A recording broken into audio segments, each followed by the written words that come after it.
All right, one last thing. In order to turn off the maintenance required, which shows up right there, go ahead and shut the vehicle off. Now we're gonna press and hold this button in,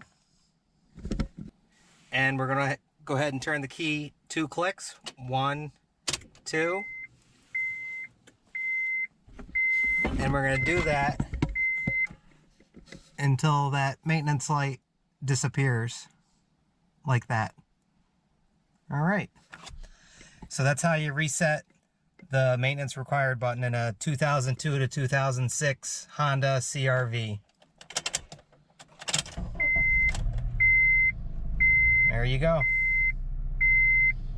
Make sure to check out all the other videos on the Honda and everything else we do here on the farm. You can't say goodbye without saying goodbye to me. All right, Olaf. We'll see you on the next one. All right. Bye, Obo. Bye, guys.